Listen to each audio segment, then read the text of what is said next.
जामखेड तालुक्यातील शूर येथे काल दिनांक 16 डिसेंबर 2024 रोजी सकाळी 11 वाजता कैलासवासी पंढरीनाथ गहिनाथ चव्हाण यांच्या द्वितीय पुण्यस्मरणानिमित्त पंचभाऊ या पुस्तकाचे प्रकाशन बारामती येथील प्रसिद्ध व्याख्याते शशांक मोहिते यांच्या शुभ हस्ते तसेच मान्यवरांच्या उपस्थितीत प्रकाशन करण्यात आले।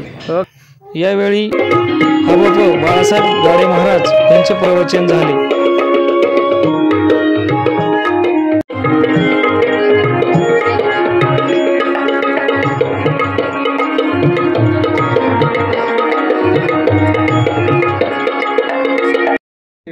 पुस्तक त्यांच्या मुलाने तुमच्या आमच्या मित्राने नव्याने लिहिलं आणि त्याचं प्रकाशन आज होत आहे ते पंढरीनाथ भाऊ चव्हाण यांना मी अभिवादन करतो। मगाशी दादाने एक चांगला मुद्दा सांगितला की ज्यांच्या आठवणीचं पुस्तक सर आपण इथं करतोय त्यांना पंच असं म्हणतात। दोन अर्थाने पंच आहेत, म्हणजे एकीकडे गावातलं न्यायदान करणारे पंच आणि त्यांचं नाव पंढरीनाथ आडनाव चव्हाण त्यातला प आणि च तो पंच। मग ह्या पंचाने काय केलंय म्हणजे संस्कार असं मी संस्कार करतो असं सांगून होत नाही, कृतीतनं होतात हे पण त्यांनी सांगितलं। पंढरीनाथ भाऊ जेव्हा प्रवास करत येत होते रस्त्याने तेव्हा त्यांना अचानक म्हणजे त्यांचा जो माणूस गेला ज्याचा खून झाला त्याच्यावर फार जीव होता, जवळचा मित्र होता आणि खरं म्हणजे त्या सगळ्या प्रकरणात दादा तुम्ही लिहिल्याप्रमाणे अगदी जवळच्या म्हणजे सुद्धा भरपूर त्रास झाला पोलिसांकडनं, मानसिक शारीरिक सगळ्याच पद्धतीने। एवढं असून सुद्धा त्यांना एक आवाज आला आणि सांगितलं की पंढरीनाथ गावातलं भजन जे खंड पडलाय जे अगोदर चालू होतं ते नित्यनेमाने परत चालू कर, त्यात खंड पडून देऊ नका। आणि पंढरीनाथ भाऊ मागे बघतायत तोवर ती सांगणारी व्यक्ती अदृश्य झाली होती। काय दृष्टांत मला माहित नाही, गंमत बघ। आणि त्यानंतर परत त्याच जोमानं त्याच प्रेमानं त्याच भक्तिभावानं हे सगळं सुरू झालं। त्या काळामध्ये आपलं सक्क भावंड नसताना म्हणजे दादा विठ्ठलदादा अण्णांच्या आत्यांनी आपली जमीन आपल्या भावाच्या नावे करून दिली की त्यात आमचा हक्क किंवा आमचा वाटा। आजकाल आपण बघतो किती भावाभावात बहिणी बहिणीत भांडण होतात ते आपण सगळं बघतो, पण तसं अजिबात झालं नाही। आणि त्यानंतर सुद्धा भाऊंनी त्यांच्यासाठी तेवढीच काळजी घेतली, त्यांना हवी तशी जमीन त्यांच्या गावी घेऊन दिली, त्यानंतर सुद्धा राबता तसा चालू राहिला। आपल्या गावातली मुलं शिकावीत मोठी व्हावीत याच्यावर फार मोठं भाषण न करता भाऊंनी त्या काळामध्ये माझं चुकत नसेल तर दादा 2 एकर जागा तेव्हा शाळेसाठी देऊ केली होती। अशा कृतीमधनं भाऊ तेव्हा दाखवून द्यायचे मला ती गोष्ट पण महत्वाची वाटते, म्हणून ते त्यांचं वेगळेपण वाटतं। घेणं अवघड आहे, जिथं जायला सुद्धा लोक कधी कधी कंटाळतात, आडवळणी लांब आहे अशा ठिकाणी आमचा एक दादा काम करतोय, तिथल्या मुलांना काहीतरी शिकू पाहतोय, त्यांना घडू पाहतोय, हाही वारसा कुठं ना कुठं भाऊंकडनं आलाय। आता ह्या कार्यक्रमातलं मी वेगळ्या अर्थाने परत बघतोय की हे जे पुस्तक आहे त्या पुस्तकातली प्रत्येक ओळ प्रत्येक झाडा प्रत्येक पान तुमच्या आमच्या मनामध्ये एक नवीन रोपटं लावायचा प्रयत्न करतो। आणि या पवित्र भूमीमध्ये हा भाऊंचा आत्मा या ठिकाणी दरवळला आणि एक चांगल्या संस्कारांचं बीज इथे रोवून गेला।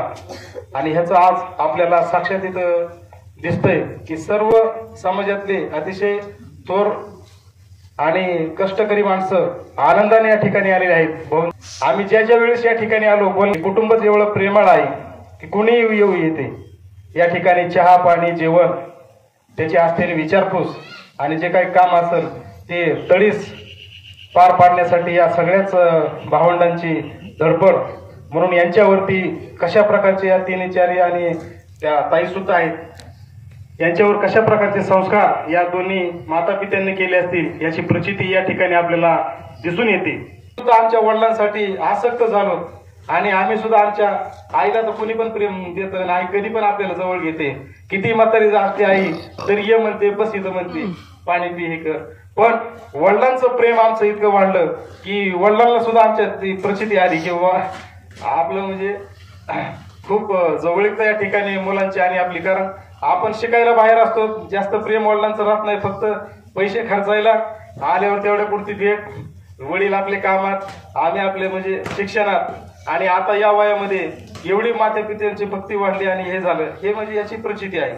आणि पुण्यस्मरणाच्या निमित्तानं ती आठवण राहते आणि दुसरी म्हणजे आपण एखादं काहीतरी लिखित स्वरूपात केलं तर त्या रूपाने ती आठवण राहते। अशी ही भाऊंची आठवण दादा सरांनी आपल्या पुस्तक रूपी केलेली आहे। परंतु दादा सरांनी आपल्या लेखनाची सुरुवात आपल्या पुस्तकाची सुरुवात आपल्या वडिलांवर पुस्तक लिहून केली याच्यात एक नवीन काहीतरी वेगळं केलेलं आहे की आपली सुरुवात ही आपल्या वडिलांबद्दल काहीतरी लिहायला सुरुवात केलेली आहे आणि एक अलग स्वरूपाचं छोट्या लघुकथांचं हे पुस्तक त्यांनी लिहिलं. पुस्तक लिहिणं हे काही दंतकथा नाहीये. जी दंतकथात्मक पुस्तकं असतात त्याच्यामध्ये काहीतरी आठवणी लिहिलेल्या असतात, काहीतरी जोडलेलं असतं. परंतु हे पुस्तक वडिलांनी जे समाजामध्ये कुटुंबामध्ये वागलेलं आहे त्या आठवणींचं पुस्तक आहे. यातून आपल्या सर्वांसाठी शिकण्यासारखी एक गोष्ट आहे की जेव्हा त्यांचा कुटुंबाचा आणि वडिलांचा सुसंवाद होतोय, जेव्हा एकत्र काहीतरी बोलणं होतंय, त्या आठवणी यात लिहिता येतात. हो, या पुस्तकाचं प्रकाशन या ठिकाणी सन्माननीय शशांक मोहिते सर यांच्या शुभ हस्ते ते कर्तृत्व, नेतृत्व आणि दातृत्व कसं असावं ते भाऊकून आपल्याला बघायला मिळतं. त्यांनी 2 एकर शेती त्या ठिकाणी शाळेसाठी दिली, यातून त्यांचं आपल्याला दातृत्व दिसतं. या ठिकाणी गावगाड्यामध्ये काम करत असताना नेतृत्व कशा प्रकारे असावं, या ठिकाणी खंबीरपणे साथ कशी असावी ते भाऊंच्या माध्यमातून आपल्याला या ठिकाणी माहिती आहे. त्याच पद्धतीने आपल्याला सांगता येईल की त्यांचा हा जो वारसा आहे पंच, हे जे पुस्तकाचं नाव आहे अतिशय योग्य दिलेलं आहे सर. या ठिकाणी मी भाऊंच्या द्वितीय स्मरणानिमित्त त्यांना पहिल्यांदा विनम्र असं अभिवादन करतो. हे एक बॉन्डिंग असतं, मायलेकराचं बॉन्डिंग जे असतं हे बॉन्डिंग ज्या आईबापाच्या आणि मुलाच्या प्रेमात हा कुठेतरी एक जे बॉन्डिंग झालेलं असतं ही बॉन्डिंग आज कमी होत चाललेलं आहे. आता दिवसेंदिवस आपलं आणि वडिलांचं बोलण्यामध्ये जास्त संबंध येत नाहीत. आपण म्हणजे घराघराचं जे काही वातावरण आहे आज ते चर्चाच होत नाही घरात. दिवसभर सगळे शेजारी बसलं तरी मोबाईलमध्येच आपण सगळेजण गुंतलेलो असतो. कुठेही बसलं तरी बऱ्यापैकी आपण सगळेजण मोबाईलमध्येच गुंततो आणि ह्यातून आपल्याला वाचन करणं ह्या गोष्टी आज खूप दुर्मिळ झालेल्या आहेत.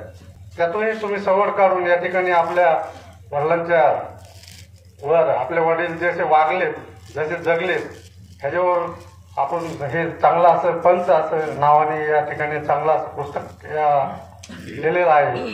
त्या रूपाने जे काही या ठिकाणी पुस्तक आपण लिहिलंय त्याच्यावर खूप असं चांगलं तुम्ही भाऊ कसे होते, भाऊ किती प्रेमळ होते, भाऊचं सामाजिक असेल, राजकीय जीवन असेल, भाऊ कसे जगले आणि आपणही त्याप्रमाणे कसं जगलं पाहिजे. आपलं कुटुंब खरंच खूप आदर्श आहे. आताच आमच्या वर्ग सरनी सांगितलं की आपल्याला फक्त भावनेतूनच जिंकलं जातंय. मी त्याचा अनुभव प्रत्यक्ष घेतला. स्वर्गीय पंढरनाथ चव्हाण उर्फ सर्वांचे भाऊ यांचं द्वितीय पुण्यस्मारक साजरं होत आहे. हे जे पुस्तक सरांनी लिहिलं त्या पुस्तकामध्ये एक सत्यकथा, भाऊ कसे जीवन जगले, कशा कशा घटना घडत गेल्या, ह्या घटनेवर जे सरांनी पुस्तक लिहिलं आहे ते सत्य घटने वाचून अगदी एक समाधान वाटलं की खेड्यातील संस्कृती कशी असते आणि कुटुंबातली गरिबी कशी असते. ह्या गरिबीतून न खचता हिमतीनं हे कुटुंब पुढं सावरत गेलं. हे कुटुंब एक अगदी गुण्यागोविंदानं, एक विचारानं एकत्र कुटुंब कसं असावं ह्या धर्तीवर एक आदर्श असं कुटुंब आहे. नाही पाहिजे की पंचांनी मला काहीतरी वेगळं केलं, मला शिक्षा केली असं न वाटता समाधानी होऊन तोही गेला पाहिजे.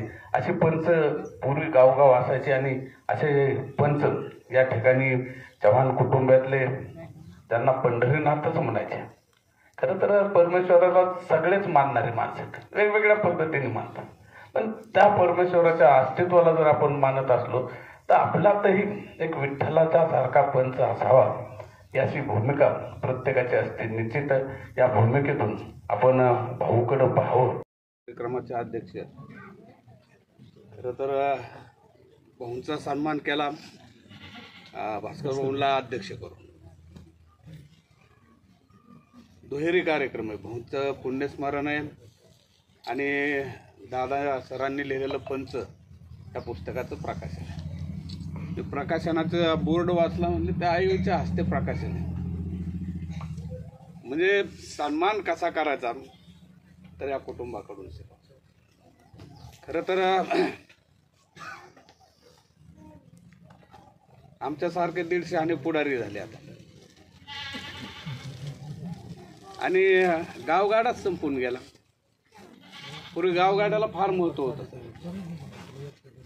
प्रत्येक गावगाड्यातली जी माणसं असायची ते साऱ्या गावाचा विचार करायचे आणि गावाचा विचार करून निर्णय घ्यायचे. तो चावडीत असेल, कुठं वाड्यावर बसलेला असेल किंवा मंदिरात बसलेला, जिथं बसलेले असतील तिथं तो गावगाड्याचा निर्णय व्हायचा आणि त्या निर्णयातून सारं गाव चालायचं. आता पुढारपण नवीन लोकांच्या हातात आलं, आमच्या सारख्याच्या हातात आलं. आम्हाला आता गावगाडाच आवडत नाही. आम्हाला वाटतं आम्ही शाने येतं ते गावगाडा मातीत गेला तर चालत, पण ते गावगाड्याशिवाय गाव चालत नाही एवढं नाही. पंच म्हणलं की आमच्या पंचांचं काम हे होतं की आपला गावगाडा व्यवस्थित चालला पाहिजे आणि तो गावगाडा व्यवस्थित चालवण्यासाठी भाऊंनी जे काम केलं ते शिक्षकाची टीम असेल. ही टीम म्हणजे इथं आलेली एक क्रीम आहे आमच्या तालुक्यातली. हे सगळे सुंदर सुंदर शिक्षक आहेत की ज्यांनी आता जामखेड तालुक्यामध्ये एक शैक्षणिक वातावरण चांगल्या पद्धतीने विकसित करण्याचा प्रयत्न केला आणि जामखेड तालुका शिक्षणाच्या दृष्टीने जो मागास होता तो तालुका आता पुढे नेण्यासाठी त्या सर्व शिक्षकांचं चांगल्या पद्धतीने मदत होते. आणि म्हणून मला की ही जी शिक्षकाची टीम आहे या ठिकाणी बसलेली ही सगळी आमच्या एक क्रीम आहे. कार्यक्रमाचे सूत्रसंचालन केशवराज कोल्हे यांनी केले तर हल्ले क्षणात डोळे टचकन ओले, गाडी सुटली हातामधुनी हात कापरा तरी सुटेना, गाडी सुटली हातामधुनी हात कापरा तरी सुटेना, अंतरातली ओली माया तुटू दे म्हटले तरी तुटेना. अशा पद्धतीने खूप तुमच्यावर आमच्या सर्वांचं प्रेम आहे. तुमचं दादांवर किती प्रेम आहे हे आज आम्हाला बघायला मिळालं. आभार प्रदर्शन प्रताप पवार सर यांनी मानले. संयोजकाने दिली. भाऊ पंढरनाथ चव्हाण सर यांची आठवण दादा नेहमी सांगतात की एक तर मी आणि डगे सर मुख्याध्यापक आम्ही असं दिवस झाले की इथं जेवायला असायचो आणि भाऊंनी म्हणावं अरे त्याला जीव घाल त्यापेक्षा मी भाऊंकडे बघायचो. भाऊ शेवटी माझ्याकडे बघून म्हणायचे यार त्याला खाऊ घाल, आम्ही जेवायचो. तर असे आपले भाऊ आपल्यात नाहीत. म्हणजे छोटासा कार्यक्रम म्हणजे प्रत्येकाला आपला असलेला आणि गमावलेला बाप आठवून देण्याचा आजचा कार्यक्रम आहे की ज्या पुस्तक वाचून मनोगत ऐकून ज्यांना प्रत्येकाची दादांचं भावनिक मनोगत ऐकून प्रत्येकाला आपल्या बापाची आठवण करून देणारा आजचा हा कार्यक्रम